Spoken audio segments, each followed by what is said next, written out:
What to photograph in June 2024.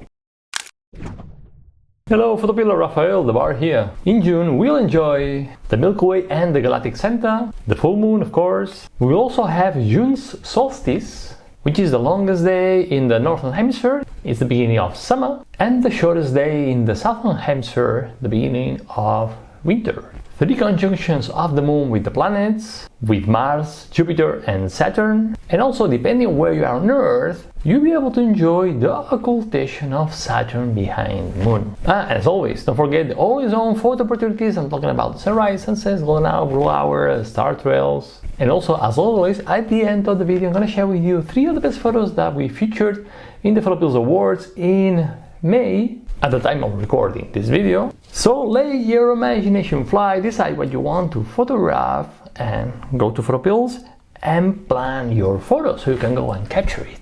Long story short, let's get started. Let's see some of the best photo opportunities that can be captured in June 2024. Let's go! The new moon is on June the 6th, and June is another fantastic month to photograph the Milky Way and the Galactic Center. In the northern hemisphere, as always at the red pin in Menorca, we'll be able to photograph the Milky Way when it's kind of low in the sky, great for a panorama, and also when it's pretty vertical, almost vertical, pretty cool. Let me set the second Milky Way panel so you can see the pitch of the Milky Way, the position of the Milky Way on the top panel. So as I said, pretty horizontal, and then beautiful diagonals and pretty vertical. And actually, if I tap on the night AR button here, I'll visualize Milky Way through the night augmented reality view, which is pretty cool. I have the horizon here, and this is the Milky Way going up, Polaris, Milky Way arch going up, and here I have the core and the Galactic Center, and the second crossing point with the horizon. As you see, I can get it pretty low in the sky, and when it gets more and more vertical. Now if I go to the southern hemisphere, for example, let's go to South Africa. Let's see what we have here. In the southern hemisphere, you see we can get the Milky Way when it's pretty vertical. Yeah, super straight, but it doesn't get low. Well, it gets low in the west, so pretty vertical in the east and lower in the west. Awesome, I love it. Let's have a look at the night AR view here.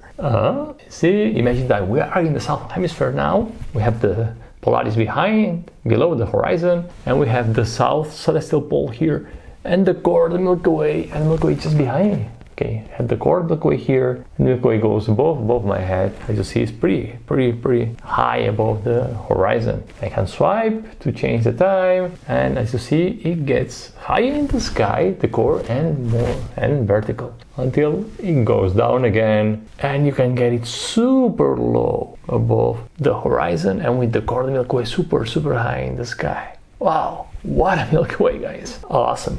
And by the way, if you wish to learn how to plan your Milky Way shots step by step, watch this video. The full moon is on June the 22nd.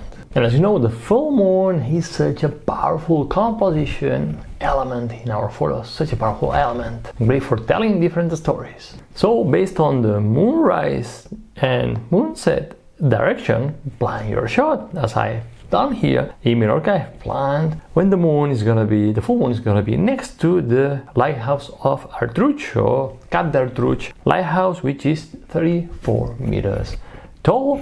And as you see on the top panel, I have the moon at 34 meters. Moon height 34 meters from Black Pin, which is that 34 meters is above the terrain level. Where I have the black pin, I have the black pin on the lighthouse here, and in brackets you have the size of the moon, which is 1.8 meters, and I have the size also displayed on the map, so I can see how big the moon is compared to my lighthouse.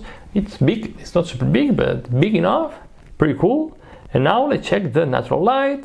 Go to panel number 3, and here you need to check the sun elevation, which is minus 14.61. This is nautical twilight, and it's gonna be pretty dark, but because the lighthouse is lit at night, I'll be able to photograph in one single exposure, or get correctly exposed in one single exposure both the lighthouse and the moon.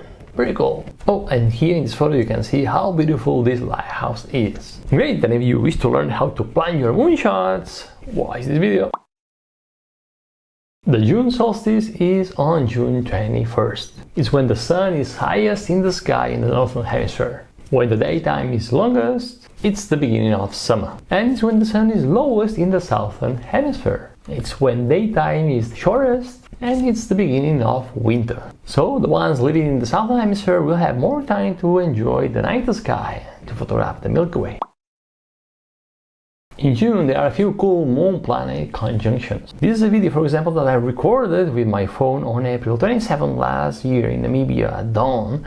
What you see is a beautiful conjunction between a pretty thin moon and Jupiter. So cool. Well, in June this year we'll have 3 moon-planet conjunctions, and one of them will be an occultation, so the moon will pass in front of the planet. On June the 2nd, Mars will be pretty close to the moon, and the moon phase will be 15%.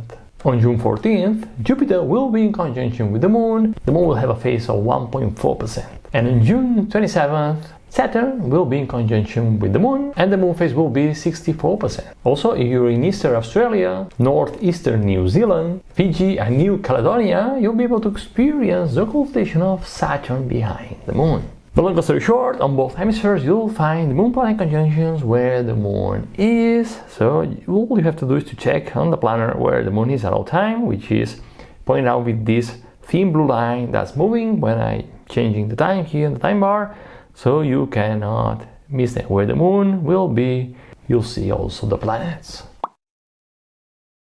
Now let's see some of the best photos that you submitted to the PhotoPills Awards and that we featured in May. The first one is a fantastic panorama of the Milky Way above Cerro Torre in the Argentinian Patagonia, photo by Alejandra Hayes. The second one is a cool photo of the sun behind the One World Trade Center in New York, photo by Nick Massell.